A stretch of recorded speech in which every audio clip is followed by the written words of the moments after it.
Canada is on track to hit another milestone in the COVID-19 pandemic. By the end of the day, 225,000 Canadians will have tested positive for the coronavirus. Nearly 80% of the cases and more than 90% of the deaths are in Ontario and Quebec.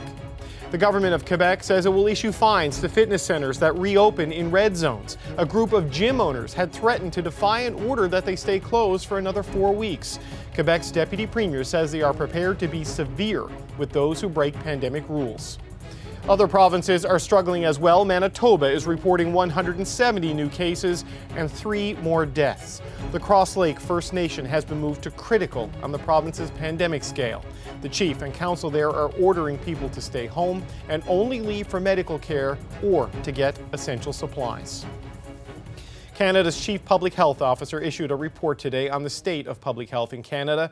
Of course, it is dominated by the pandemic, its impact, and what needs to be done moving forward. Dr. Theresa Tam is Canada's Chief Public Health Officer. She joins me from Ottawa. Dr. Tam, welcome to Power and Politics. Good to be with you. Your report today really crystallizes what we've been hearing throughout this pandemic, that the coronavirus has had a disproportionate impact on older Canadians, on poorer Canadians, and on racialized Canadians. Was there anything else in the data that you presented today that really surprised you? Well, actually, I don't think it's surprising in that pandemics and different pandemics have disproportionately affected those who experience who are disadvantaged in society before the pandemic. So I think this COVID-19 pandemic again put in a spotlight on health inequities, so that those who are at the lower income, who has to be at work to provide essential services, put food on our tables, look after our seniors. Often they are racialized populations who experience a stigma and discrimination, often women, and trying to hold down different jobs. So that's the stark reality of society in Canada. So when you look at this stark reality, and as you say, it's disadvantaged people who have been most affected, we're only really through the first wave and at the very early stages of the second wave or in the middle of the second wave, depending on how you track it. So based on the report you've presented today, what are the changes we need to make going forward to cope with what's coming? Well, some of it is about sustaining what's been put in place. For example, supporting people's income, making sure that they have the ability to stay home when they're sick, so that they have to be supported, have sick leave benefits is really important. Having appropriate accommodation, for example, for migrant farm workers, for those who are in more crowded living conditions, to provide accommodation, voluntary isolation measures as needed, and also to support childcare, to support these vital essential workers as they go about supporting the rest of the community. Now, I'm really happy to see some announcements and programming on addressing homelessness, so some rapid housing initiatives. Those also need to be continued through the rest of the pandemic, but also beyond, as we recover and as we sustain our community resilience, if you like, going post-pandemic.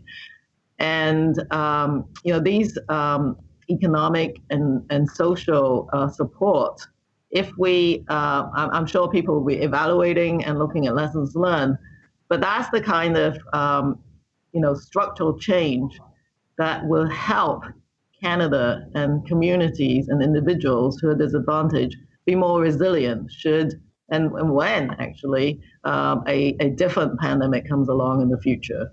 Yeah, we focus so much on controlling COVID-19 or dealing with COVID-19, but as your report points out, there have been other spin-off effects. Mental health stresses have been exacerbated by this, which isn't surprising given the fear, the economic strain, and the restrictions. But also opioid deaths have skyrocketed as a result of the pandemic. One of the solutions people have proposed, from the Chiefs of Police Association on down, is to decriminalize opioids to help deal with that. Do you think it's time for Canada to move on that issue and just decriminalize simple drug laws? Well, you're dealing with an extremely complex health crisis in terms of persons who are seriously impacted by opioids and actually other substance-related harms as well. And so it needs a very, complex problem needs complex solutions and multifaceted solutions in terms of prevention, harm reduction. Now, prevention actually speaks to some of those socioeconomic supports that we need to provide, but also harm reduction measures over those prevention sites and housing. All of those are really important. But at the same time, I do feel that we have to have a good debate, discussion about the decriminalization of simple possession of drugs, because we can't arrest our way out of that crisis. And so it is time, and I think with different sectors such as the Chiefs of Police, other medical officers of health, this is a good opportunity to actually address that as a society. Would you personally support the decriminalization? You say it's time to have that debate. Which side of the debate are you on? Do you think it should happen now? Well, I think, I'm not the decision maker, but, my advice is that you cannot arrest your way out of it. But if that is where we're going, you need the other supports, the treatment measures and other support to be there. But I do think it is a really critical aspect, particularly to destigmatize persons who use drugs and who are really disadvantaged by society at the moment. One of the things you talk about in your report is a call for a greater investment in public health. And certainly we have seen that in response to the pandemic. But one of the issues that has come up is a reduction in public health to some degree with the elimination of the early pandemic warning system inside the Public Health Agency of Canada. If that had not been dismantled, would the country be in a better situation than it is right now? Well, I think our minister has announced an independent review of this. We're actually really proud of the Global Public Health Intelligence Network. Personally, I did get the information, as did public health leaders in Canada, right at the end of December, beginning of this year. That seems like a very long time ago. So we did get the piece of information. But I do think that, having been a really important part of our investment and really innovative, before, we do need to think about, well, what's the next iteration of public health intelligence capacity look like? And I do think we can do more in this area, because we are actually an international leader in this space. So I think that, I would welcome a review and to look at what that capacity should look like. But I think my action is actually much broader than that for public health. This is, one aspect, which is looking at, different information in terms of public health intelligence. But there's a lot more investments and strengthening of other different aspects of the public health system as well. But do you think our ability as a country to respond to COVID-19 was in any way hampered by the elimination of the Public Health Information Network? Well, first of all, it was not eliminated at all. We all got the reports from GFIN. So that's one myth to debunk. And what, the issue that people were trying to highlight was that a specific function called an alert was not, hasn't been activated for a number of months. And so that's what the independent review will look like. But everybody kept getting GFIN reports. The World Health Organization also depends on GFIN as one of its really critical feeds. That actually continued throughout. So I personally don't think that was a big impact. But going forward, as I say, reinvesting, reimagining what one of those systems might look like would be really helpful, I think. Right. No, you're correct. I said eliminated. Priorities were shifted inside the organization. My apologies for that. Thank you for correcting me.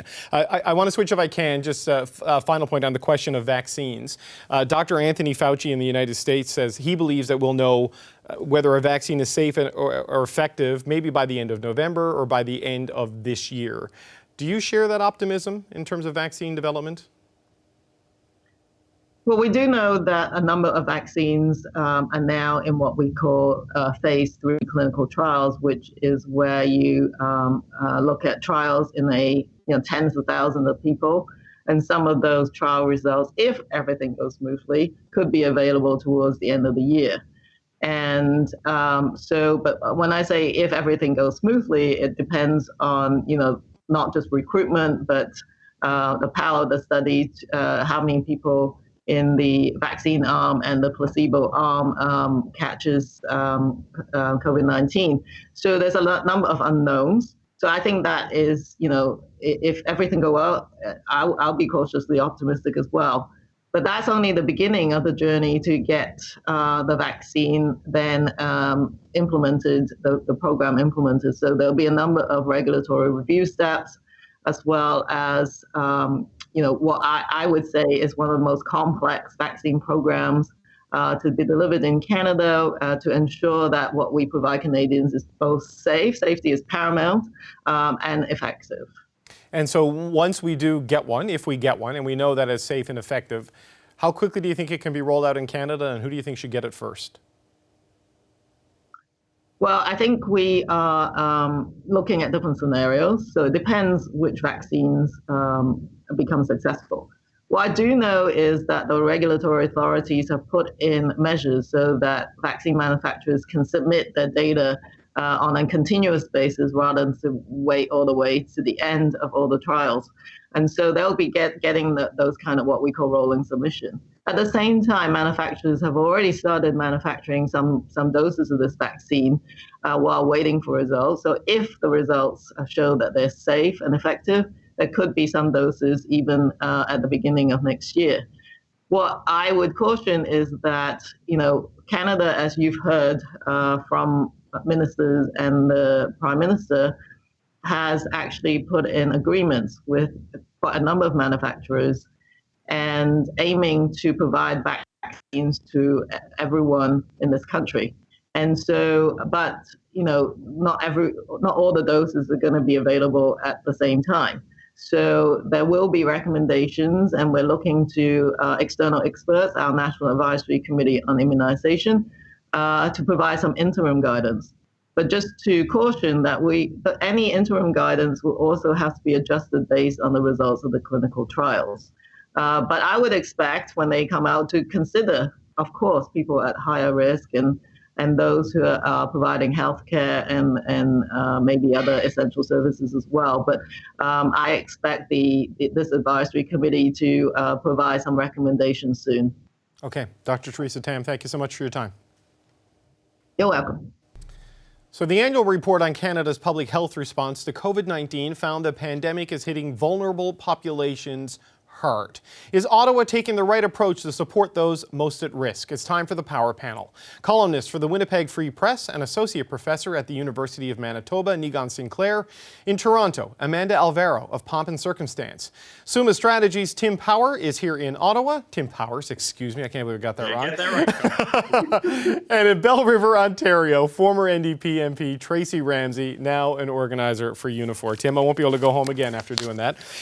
Will not, sir. Nigan, I'd like to start with you. Some sobering data in this report from the Public Health Agency of Canada and conclusions from Dr. Tam. Are governments at all levels doing enough to address the impact of coronavirus on at-risk communities? Yeah, so the report unveiled a number of things that perhaps are unsurprising to those in racialized communities, but perhaps is more surprising for those who are unaware of the ongoing challenges that communities that have had long-standing historical inequities that impact their communities. And who are those? They're predominantly Indigenous peoples, women, racialized groups, people who are poor. And what the report stated was that depending on where you live, how you live, and who you are, the pandemic affects you greater. And so the challenge is, of course, is trying to convince governments of different stripes oftentimes some governments who don't even recognize that systemic racism exists, that there is challenges of people from certain income communities or people from experiencing disabilities for so on, trying to convince people from political stripes to work together. And what the report indicated was that governments are not working together. The historical inequities have become exponentially worse. And if something's not done about it immediately, we're going to see more and more challenges. And we're already seeing that for Indigenous communities particularly. When the sickness hits an Indigenous community, it spreads faster, it impacts people more, and therefore it needs an aggressive response by both federal and provincial governments in order to stop the spread, because that's what will protect everyone. So Tracy, all of that requires a lot of effort and a lot of change, right? To put in the mechanisms and the structures that can deal with this. And that's what Dr. Tam talked about today, was structural change and needed across health, social, and economic sectors. How do you get that done in the middle of a pandemic when everything is kind of right there in front of your face as a government? There are so many things that can be done right now. And I think really underlining her whole report was the need for that federal leadership. When we have provinces where we see these massive discrepancies in people who have lost their lives in long-term care here in Ontario, we look at the opioid epidemic and how it's hitting so hard and even more of a surge than anyone imagined in BC. What's really lacking is the federal government stepping in and saying, listen, we need some strict guidelines here. We need to set some precedent here. If the provinces aren't going to do this work on their own, this report will continue to slide. And, the epidemic has affected everyone, but not equally. And that really came out in her report. The cry for data has certainly been there for a long time. Racialized data, making sure that Indigenous peoples have specific data for their healthcare needs. And I think that, what we're really hearing today is that we have a lot of work to do, and the federal government has a significant role to play in implementing policies. Things like pharmacare would go a long way to address some of the things, addressing mental health, the opioid epidemic. This is something that, has been a public health emergency for years. So we need some really bold policy right now to address these issues and start to really shift the way that it's impacting Canadians. But Tim, you got to get a lot of provincial buy-in to do a lot of those things, right? To get them on board, because it falls into their jurisdiction. They need to be willing partners in the creation of new programs. And already, we've got affordable housing programs, mental health programs, EI changes. Do these things need to be made permanent? And can you do it with the various levels of fiscal strength across the country at the provincial level? And what are the provinces going to want first to do all of that? And rightly so, they're going to want cash. And most of them, as you say, have other commitments that they've made, for good or for bad, probably bad as it relates to the problems that have been spoken about today in the public health report. But the report is glaringly obvious. Perhaps we didn't need the pandemic to tell us that it was glaringly obvious. I guess the question is, will the pandemic force change? And will there be leaders, either at the federal level or the provincial level, who say enough is enough? But the other reality, David, is we're still in the triage phase, right? We're still all across the country triaging this problem. And depending where you are, that triage can be very helpful, or it has no real bearing because your other problems, your other pre-existing conditions are so entrenched that they can't be solved. So if I'm a province, if I'm Theresa Tam, thinking tactically, strategically, I want to look at this now and say, all right, how, if I believe in everything I've written in this report, how do I use this moment to get governments to address these issues? And I don't think she spelled that out necessarily in the report today. Amanda, how do they get governments to address these issues, including the federal Liberal government? Mm-hmm. Well, it's interesting because when I hear the panelists talking about it, the first thing I noticed when I read the report is these are stories that have been percolating throughout the pandemic, and obviously before the pandemic, but certainly throughout the pandemic. And they come up and we all pay attention to them, and there's this great focus on them and we need to address it. And then they get lost in the immediacy of the next big issue. So I think the fact that we have a public health report that's now saying not only do we need to address them, but we need to undertake some structural changes so that they don't get lost in the shuffle is one way to convince both the federal government and their provincial partners to continue to work together to make it happen. And in some ways, we have seen a cooperation between those levels of government that we hadn't seen before. And part of that was, a big part of that was out of necessity. but certainly it's something that could and should continue. I think that if you look at the throne speech and you see areas where the federal government has already said we're going to make a mark in this, whether it's pharmacare or it's looking at regulations as they relate to long-term care facilities, some of this is underway. But Tim's right. A lot of this comes with cash, it comes with willingness, it comes with a public directive, which is why a public health report is so important. The fact that we're talking about it ends up becoming part of the public consciousness, and then it becomes something that the public demands. All of that is material in getting both the federal and the provincial governments, and I would even say at the municipal level, to get their hands in, get dirty, and start making some change. You know, Tracy, I want to talk about an issue sort of in the specifically in the part of the country where you are right now, because you're in a region that's still coping with the issue of support for temporary foreign workers. And Dr. Tam mentioned this today because the report says you need changes to allow for physical distancing, better health care, and housing. All of these should remain in place because of the importance of this to the food supply. But all of that costs money. And can farmers afford to maintain these changes on their own, or is this something the government needs to pay for? There has been money flowing to these employers, and I say employers because these are really large factory farms that we're talking about that employ temporary foreign workers, seasonal agricultural workers. We've seen those workers die. We've seen them working without PPE. We've seen really drastic situations that shouldn't be accepted in our country. And we're talking about racialized workers who, made a deal, the employers made a deal with the government in the height of the pandemic to bring these workers here. So they need, a particular focus on them. What they need is a pathway to citizenship. If they had full citizenship, if they had full labor rights in all the provinces, they would be able to exert their rights and they would be able to stand up for themselves. But in the system that we currently have, federally, provincially here in Ontario, other provinces have different, labor laws, but they're extremely vulnerable and they continue to be, and we're seeing surges in the rise here of the cases as well. So, Nigam, when you look at the data, and it shows that racialized communities of people who live in Canada year-round are overwhelmingly affected, and let's face it, migrant workers and temporary foreign workers tend to come from racialized communities as well. What's the thing you want to see next from the government on this, like sort of an immediate response to this that can truly start addressing some of these inequalities that we're seeing? And let's not also forget that it's not just racialized people. I think it's the issue that women are more impacted by the sickness. I mean, women are most often frontline workers. And the real challenge is that the inequities involving women, they're paid less, they're put into more higher risk circumstances, they're often frontline.